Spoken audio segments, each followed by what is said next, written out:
Hey, Jason, can you hear us? Yes, sir. All right. Awesome, man. I'm glad you made it Good on. I morning. was like, I don't know if we're talking in a different time zone or what. You're in Connecticut, right? That's correct. I'm over here in Australia, down Ooh, south. nice. Oh, How's the it's- weather over there? I'm originally from Texas, so I feel like I'm in Arizona.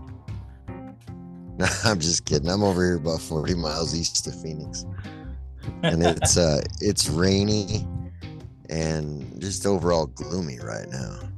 I think Phil, he's got some wind and some wet stuff, some wind, yeah. and Yeah. it's probably pretty cold. Some wind. He said it was 60 miles an hour today. Let all his birds out, and they flew 100 miles away because it was so windy. Yeah, They I was just talking to you now on the got phone. back. I was like, it's okay. I've flown him in the high winds before, but this is kind of next level shit right now. And I let him out, and I was like, oh man, I don't even see him anymore. Where are they? They were like so far blown away. They were struggling to come back. It was something funny. Those are just his fantails. Yeah, my fantails. What do you say? It looks like when a fantail's flying, looks like somebody's throwing a towel across the room. It's like a gym towel flying. Awesome. That's what it Fantails looks like. flying?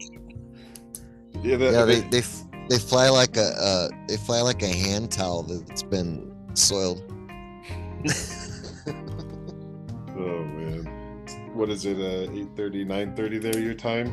Yeah, about 9:30. Okay, cool. Just Well, got home from the bar. I wish that was the case. That'd be nice, huh? Well, we just opened up the bar, so That's right. You guys got nice weather over there. Nice and warm. Yeah, sometimes. Right now it's not very nice. I mean, I'm at 5,500 feet, so we get some crappy weather. Ooh, that's a nice place to fly.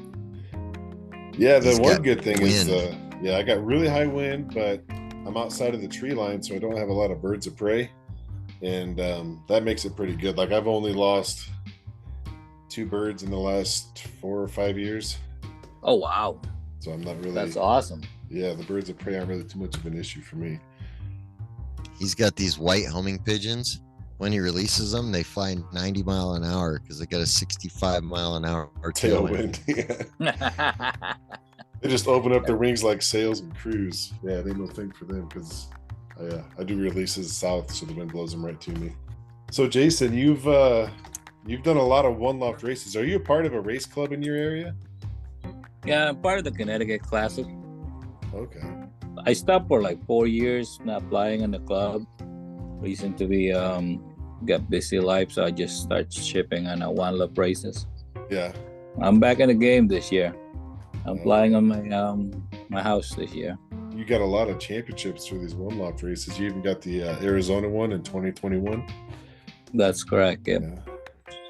Yeah. You snuck that in.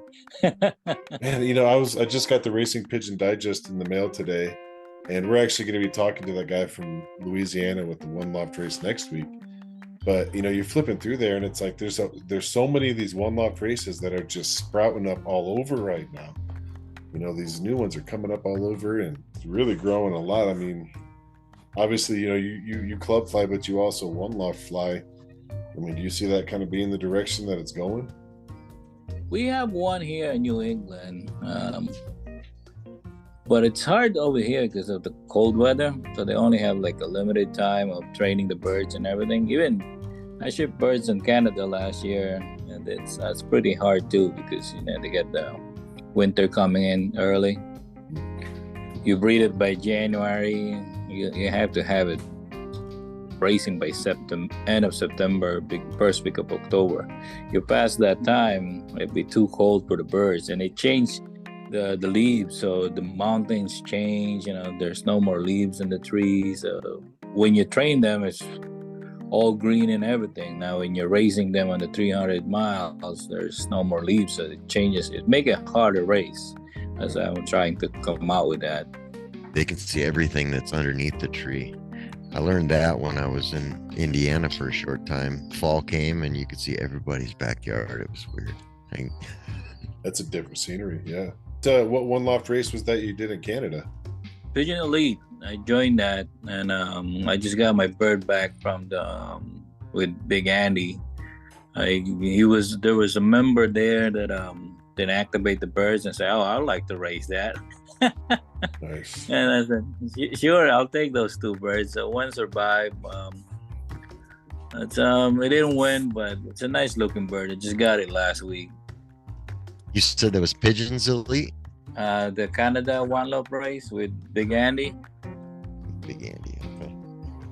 We know a guy does one, Ryan over there, Feathers Elite Pigeon Auction.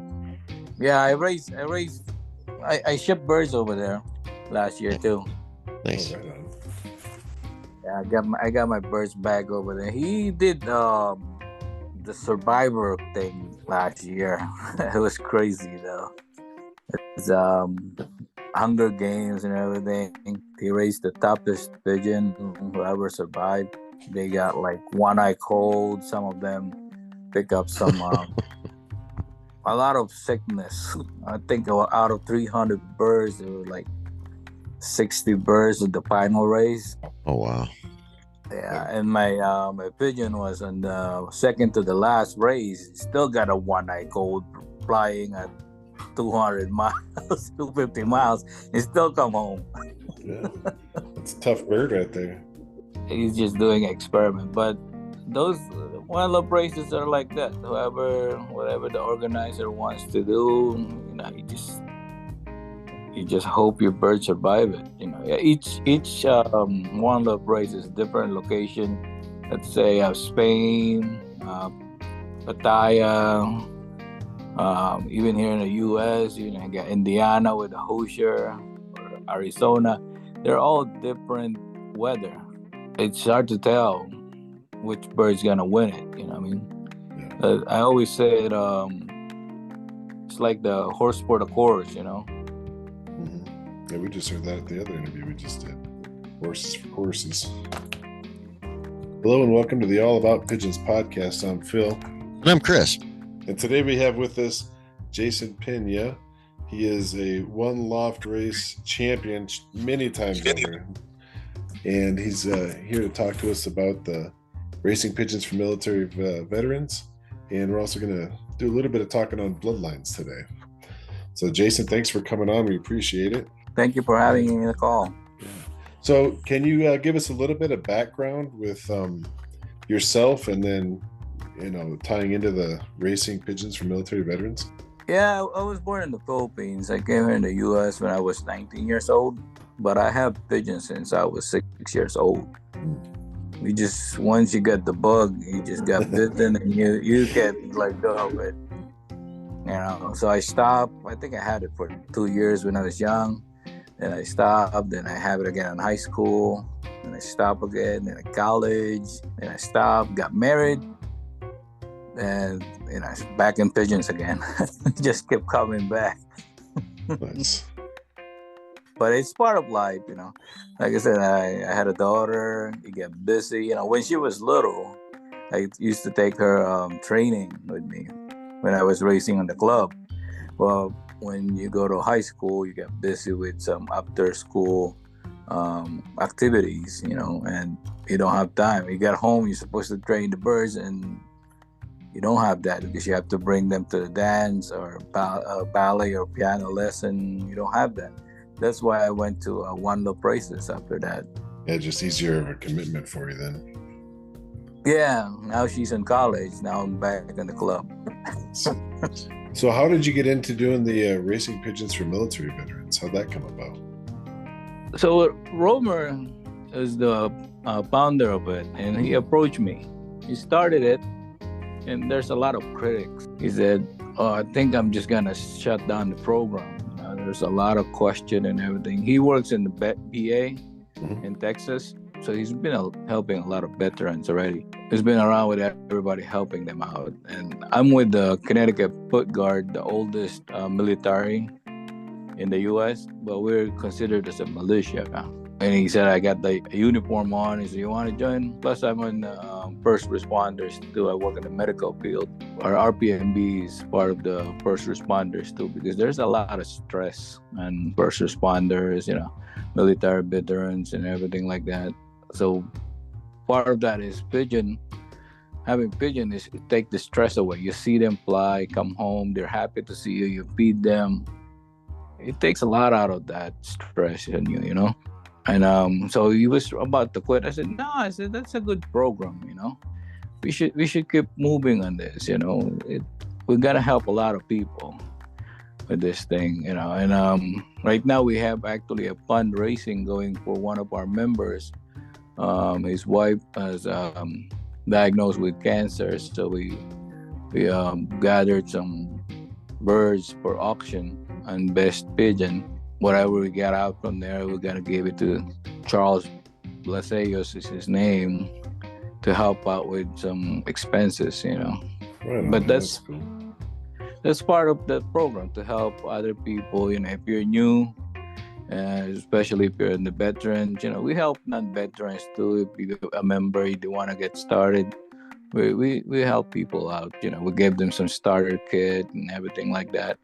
It's just spreading the words of pigeon, because everybody loves pigeons, so might as well.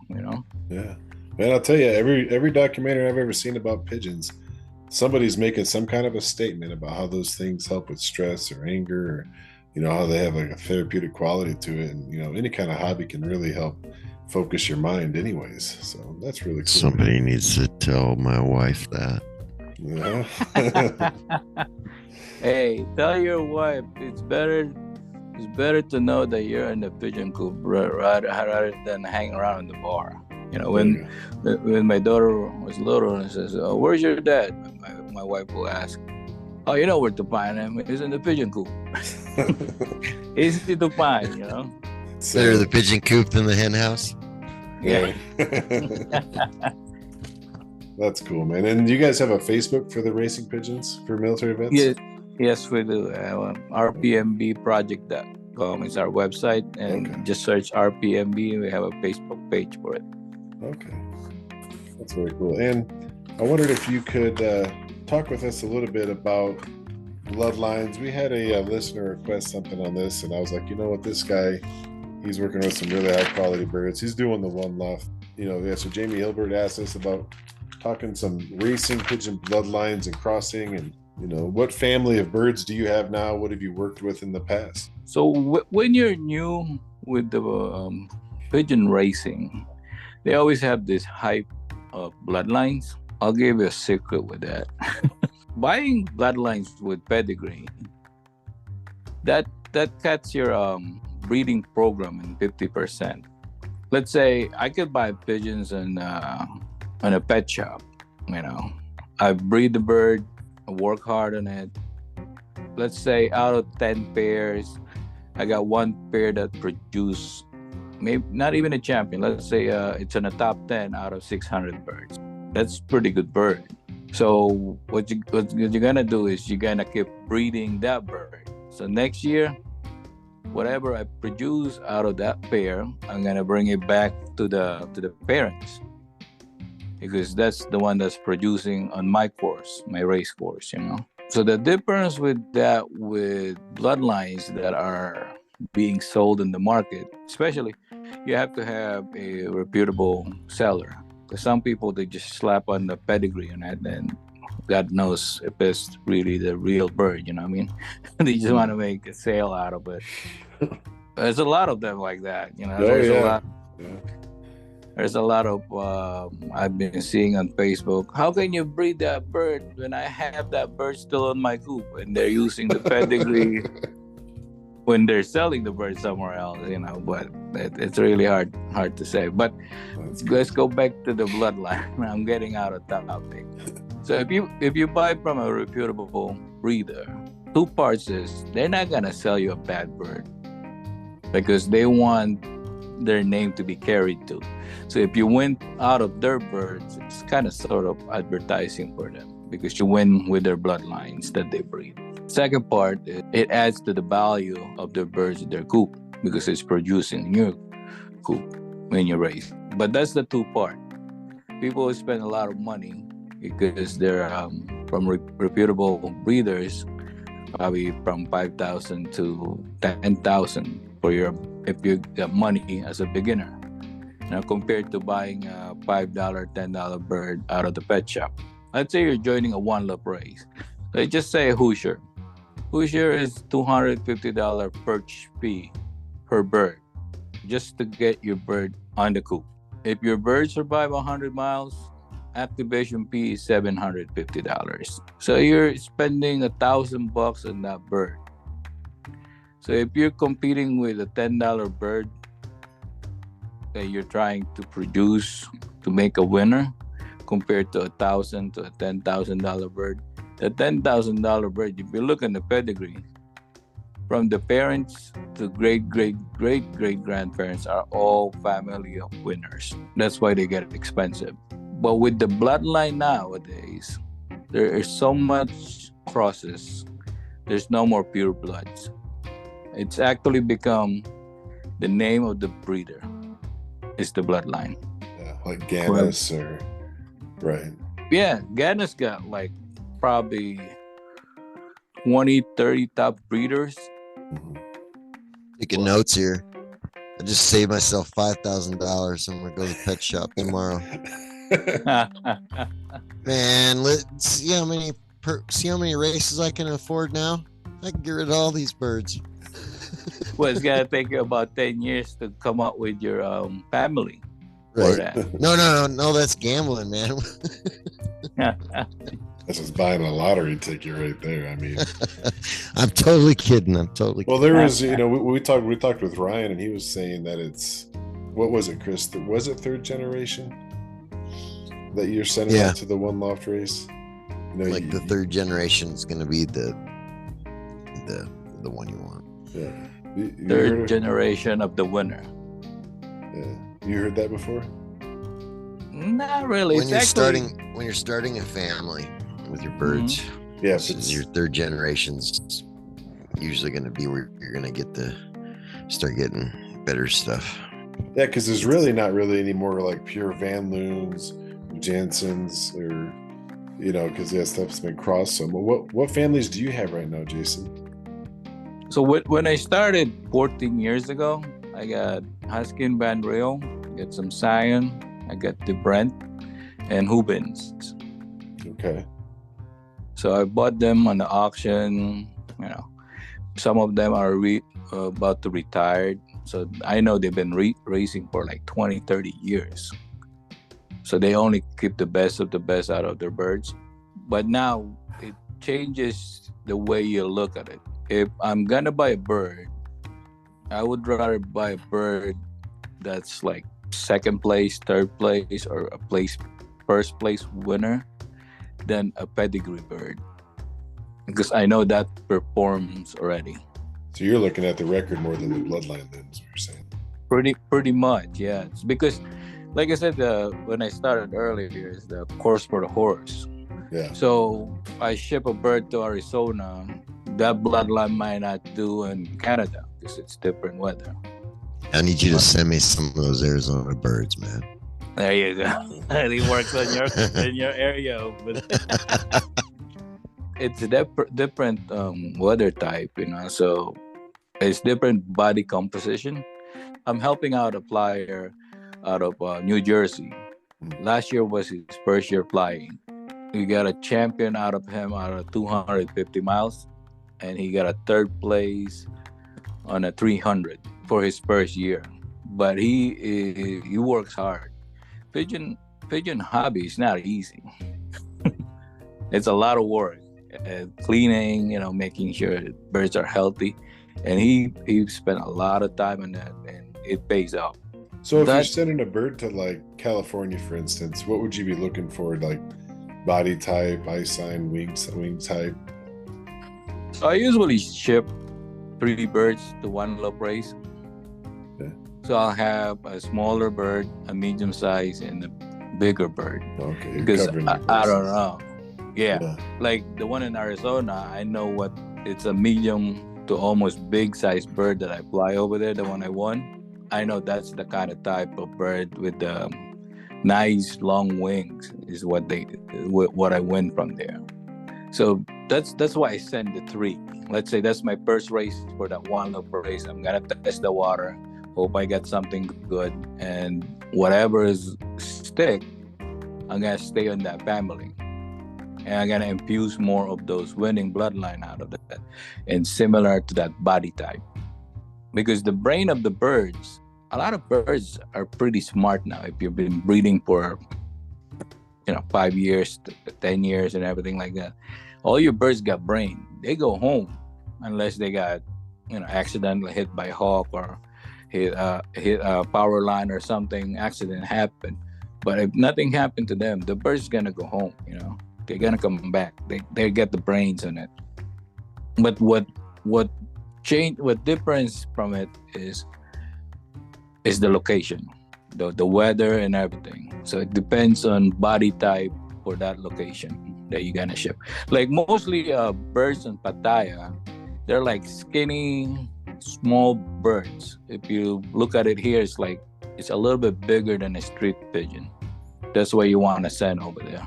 That's what's winning bird over there. It changes, and somewhere in Hoosier, it's like the biggest bird that you got is the one that's winning. And then like for Canada, where you got some kind of tougher courses, what are you sending up there? The one that survived, that finished 49 on the final race, it's on the smaller side. It didn't balloon up. And I was thinking because he got sick in the beginning of the races. Usually the pigeon balloon up on the middle of the races. And it didn't happen to that. When I got the bird, still small. Okay.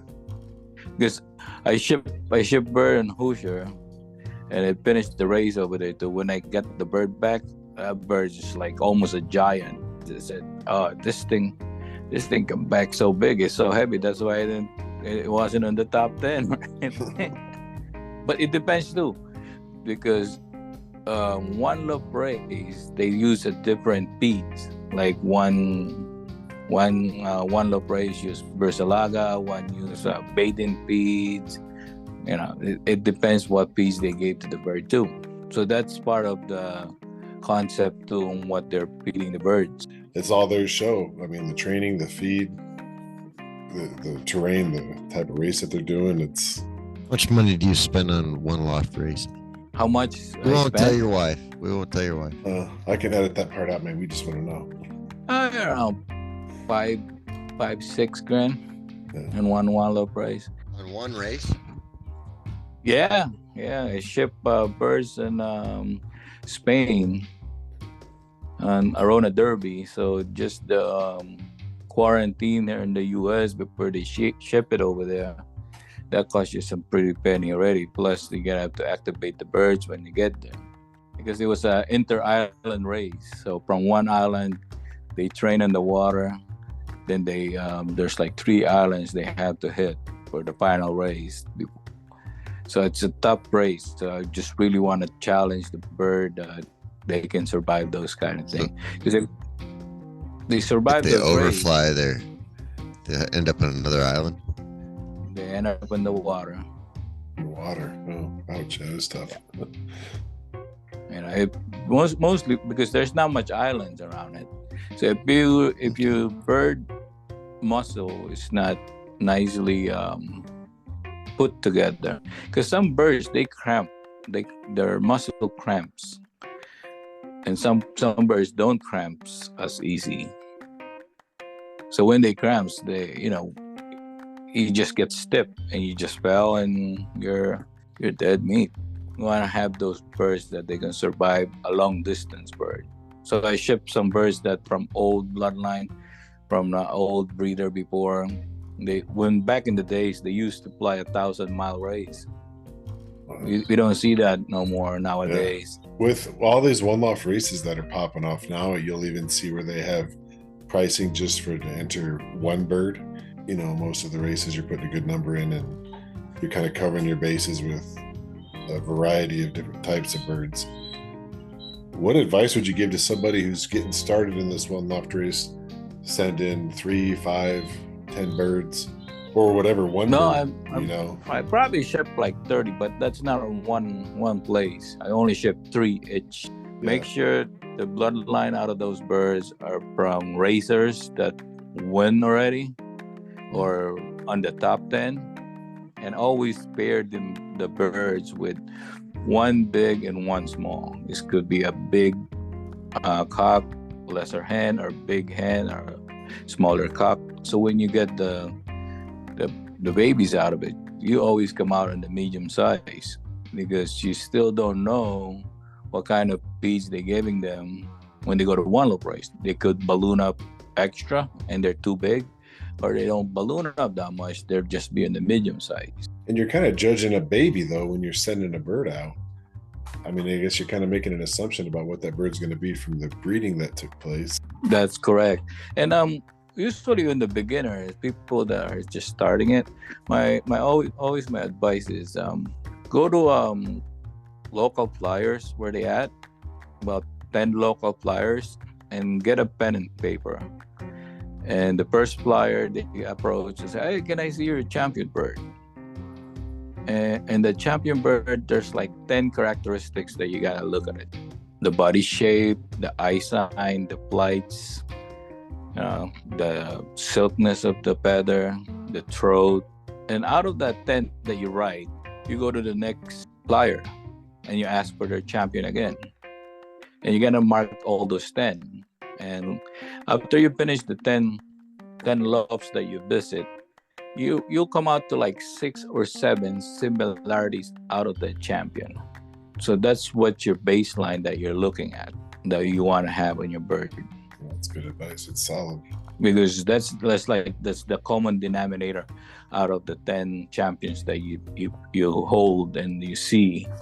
You got apple shape or big plights or whatever, and you gotta know too what this champion at. This is champion for 100. This is the champion for 300. So there's a lot of notes taking on it. Yeah. But like I said, 6 or 7 out of those that you're gonna see, they're gonna have that on those 10 birds. 6 of them's gonna have it. No, there's no perfect bird that you're gonna have all 10 on the same bird. But that's guarantee you that you got more chances of winning if you can have those 6 out of that bird. And that bases you on your baseline on how you want to breed your bird. Like as you said, they're still babies. You don't know what they look like, But if you have the baseline on what you're looking at, that helps with you when you ship, in terms of picking out which bird you ship. So really, before anybody gets started in one loft racing, they should at least have some sort of a family going racing on their own to get an idea. That's what you're saying. That's the recommend, because they're just be wasting their money. And those people over there, they're shipping $30,000, $80,000 birds, babies. Yeah. And their bloodlines are from winners to winners, and they got the body type put together and everything. And that's kind of the theme that we hear we'll talk to different guys from race clubs, and there's definitely an aspect now where it's almost like a business where people will just buy these really high pedigrees, put them in a breeding campaign. They won't do any racing at all and just ship off birds. And then there's the other aspect where these guys have a racing background, and they're going off of what the birds have done, pedigrees, bloodlines, it's all important, but they actually race the birds so they can kind of see where they're coming from with it. That's the safe way to do it. Yeah. But if you got money growing in trees, right, just buy the pedigree bird and just ship 30 birds on one loaf race and spend 50 grand out of it and hope for the best. I still like the pet shop. I know, because how many can you get? You can get like 50 birds at a pet shop for. Man, I have one guy here in Connecticut, and his main foundation bird, he bought it in pet shop for $5. I know a guy like that. And he flies in the club race south of Connecticut. He just kept breeding out of that bird, and most of his birds got 25% or 50% out of that bloodline from the $5 pet shop bird. That's funny. Isn't it Mulemans that are based off of a wild bird? or a wild caught bird? I didn't really check mulemans, but I know was mulemans about 8 years ago. They come out red with some white splash in it, I got a pair of and those. they look like a Jansen body type when I look at it. But I really don't check their pedigree. Like I said, after 4 years of racing, I didn't go to pedigree that much no more. I went to a performance bird and the pedigree bird. Sure. Everyone I've talked to so far, this is they've tried the mulemans. They don't have very good reports for me, so I might not have to worry about paying for any activation fees for a while. They said they all couldn't make it 100 miles. Can't make the cut. But yeah. Mulemans is a very old bloodline. Yeah. Yeah. Plus here in Connecticut, we have a lot of hawks over here. This time of year, you let a bird out, even if it's a champion bird, you might not see it come back within a 5-mile toss. Oh wow, that's tough. They just got snatched in the air because there's no critters going around. There's no squirrels or anything like that for the hawks to eat. So when they see your pigeon, boom, it's dinner I thought time. about that. I'm spoiled. I was flying in the rain today. How's the feather of the bird when they come home? They're still nice and dry? Yeah, they love the rain. Yeah. They'll it's kind of like a bath for them. You must have given them a good vitamin E on it. It makes the water goes like a raincoat out of them. Well, you do that oil on their feet, don't you? I do the oregano oil. Yeah. It's olive oil and oregano. Yeah, that helps on their feather. Oil, vitamin E. Is the racing club that you're a part of up there, has it been growing? Has it been kind of staying the same? What's the health of that club like? When I started, we only got like 12 members. Now we got like 54, 55 members. Is that all your fault or what? No, we're just a good club, you know. Some clubs, they have like a radius that they follow. You know, you can only go from the center point, you can only go 50 miles out. Yeah. We open our borders. Everybody can join. Oh, okay. Cool. Yeah, because some people, they complain, oh, he's 50 miles away from me. So I kind of like a California club. You got 50 more miles to go, and that's like an hour, you know what I mean? If they clock the bird less than an hour, they still beat me. But hey, they got their wins. I got my wins. Wins change. Yeah. There's no way. I don't like that kind of thing. When they put like a perimeter where you can only fly if you pass that state highway, you can apply against us, and it's there's no control with the wind. It changes all year round. So that's why we grow. We open it up. You know, whoever got the best bird win. Yeah. Arizona changes so much. The terrain changes so much out here. If we did it like a statewide, man, that'd be a different course for every bird. Yeah. If I was part of a Phoenix club, they'd have to go 200 miles over a bunch of mountains to get back home, compared to just a straight shot across the city for most guys. Well, I have a mountain to the east of me, but then it's desert, and then we have what do we have? About 5,000 foot elevation change. Mm-hmm. Yeah. So they have to go around that. They have to go around that mountain. Yeah, and we have the rim and the Grand Canyon, and we're like on the tail end of the Rockies. So there's all kinds of stuff to, get in their way. I'll give you a topic for your next podcast. Is the birds go up above the mountain or go around the mountain? Yeah, now they got those trackers. They can actually watch how they're flying and stuff like that, which is really interesting to see the routes they choose. Oh, the one they put on their legs? Yeah. Yeah, I'll see they'll follow a coastline, even though it's longer, instead of going straight across the body of water sometimes. These ones that are showing up at my place, I don't think they would go over that mountain. It's pretty tall, pretty damn rugged. Yeah. And they tend to want to stay like at one height when they're flying. I noticed they don't really ever go any higher. Yeah, most of the time they go around the mountain. But it's a good topic, because you guys live in a high elevation over there. You can have a drone to watch them, or they can have the GPS to track it. But the only thing with those GPS, they're like $50 a piece.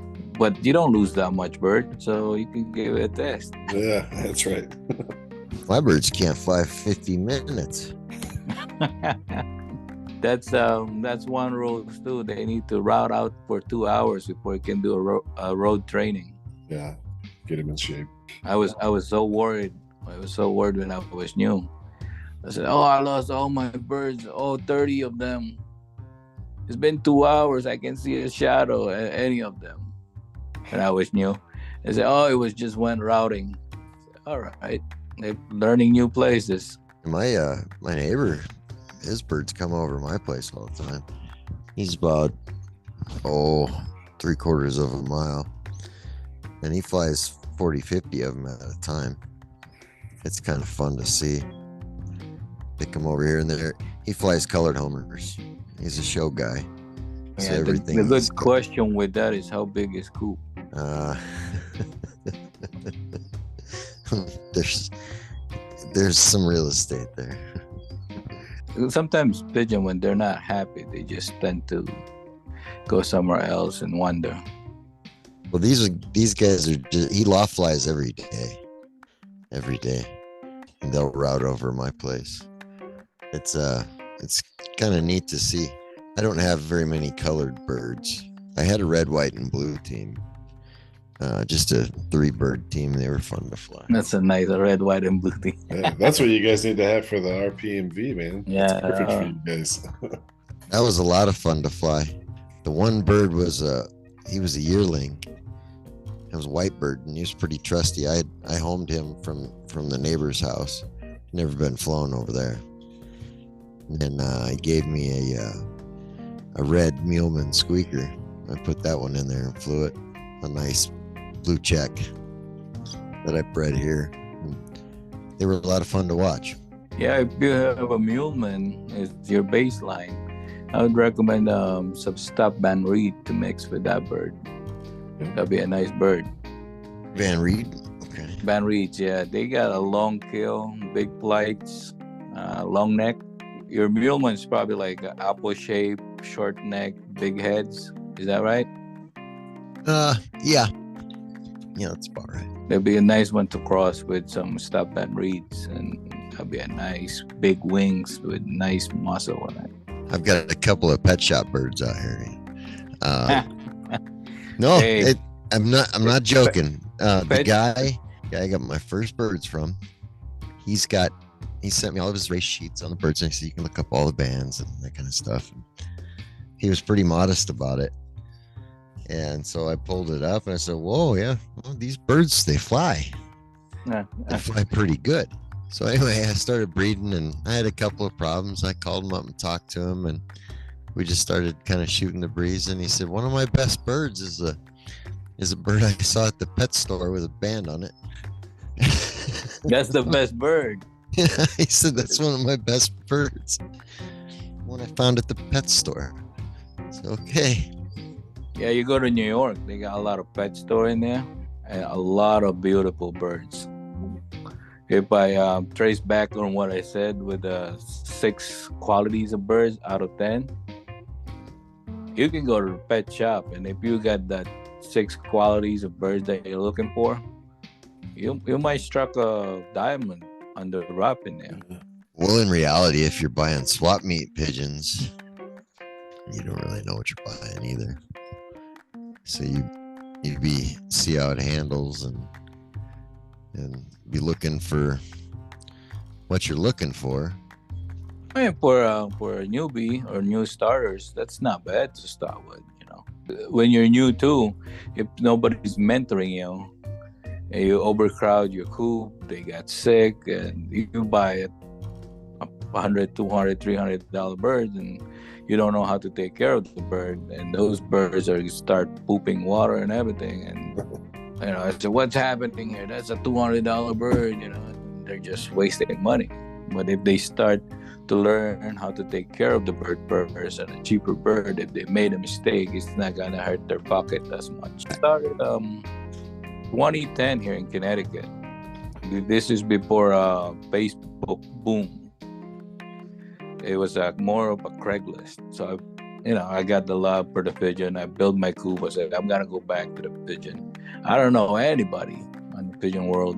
I found this Craigslist. Somebody selling a white bird out of Massachusetts, 3 hours drive away from me. And I tell you, I drove the 3 hours to get those birds. That's crazy stuff like that. Yeah. I think pigeon people probably wear out about 10% of the cars in America, driving to go get birds, driving to fly birds, training. Just in training, yeah. That's one thing that most don't consider. I didn't consider it either. It's the mileage. Yeah. You actually got to get your butt up out of bed to be out to let them birds go, and 60, 80 miles away if you want to train out that far. Yeah, you're gonna have to train the 100 miles if you're flying the club at least twice before the first race. Yeah, it takes a definite commitment there, and you got to have the wheels, and you got to have the funds to. Yeah, you got gas money. Was hurting when the price of gas was $4.15 before. It was crazy. It's still pretty high here. I use the green handles, so it's over 3 for sure. But the first speed limit was 5 miles an hour when they start having cars with steam engine. Yeah. You look in the history. I'd rather ride a horse. Yeah, think about that, man. Think about them guys that were training pigeons from horses. You just got passed by a buckboard, bro. But this is a good thing. All I can say is my best advice: if they're new to this sport, make sure they have a lot of time and do a lot of research. It's save them money and save them some time. Like what you guys doing. This is good for new people to listen and pick up some notes and help them in the way, Yeah, hey, we're 100% new people, so that's what we're doing. We're learning right along with them. Yeah. Oh, I'm still learning every day. Like I'll tell you something. So this new guy that was training on in New Jersey, and he says, "Oh, there's an old guy that's flying in New Jersey," and I approached him and said, "How can what you do so you won't lose your birds so fast when you just first let them out?" He says, "Oh, I dumped them on the bucket so they got their feathers wet so they can fly out and they get used and familiar with the place." I said, "That makes sense, because if they're all dried out and they just scoop out and the hawk scare them, I got one bird, I just let it out of the coop. It flew 30 miles away and I have to pick it up because I used to put my phone number on the band. I put a sticker on it and they call me. I said, how you end up 30 miles away from my house and I just let you out? I don't even put you in the training. The birds were so scared it flew 30 miles away. So I picked that up, but I said I never try wetting the birds when I let them out, just not to, because that's like catch 22. If the hawk's around, they can't fly too. They gotta get eaten. They don't fly too far. They stay in the coop. But if the hawks came in, they can't survive. They just gotta get caught, So it depends on the location, I guess. But the New Jersey one, they're in the city, so they don't have that much hawk. I live at 7 acres of wetlands behind my house. It's not my 7 acres, but there's like a reservoir over there nobody can build. They just breeding over there. I can hear the babies and the hawks crying. So I know they're around. Thank you. Yeah. Thank you for having Oh, me. this was good, man. Yeah, this whole episode was brought up. Jamie Hilbert, one of the listeners to the podcast, wanted to talk about some Racing Pigeon bloodlines and some, with the One Loft stuff coming up. And you definitely got a lot of championships and experience under your belt. And, the Racing Pigeons for military veterans, man, that's really cool. Thanks for keep that going. I think that's a really good program there. Yeah, search it up. So happy to help. We're expanding. I think we don't have a coordinator for Arizona yet. We might have hooked you guys up with that. Okay. We have Alabama, Indiana, Florida. We're everywhere. So we try to have coordinator in each state so they can help their local people. There you go. Yeah. Yeah, we'll keep in touch. Thank you. Thank you, Jason. Thanks for coming on. Hey, thanks, Jason. Thank you, guys.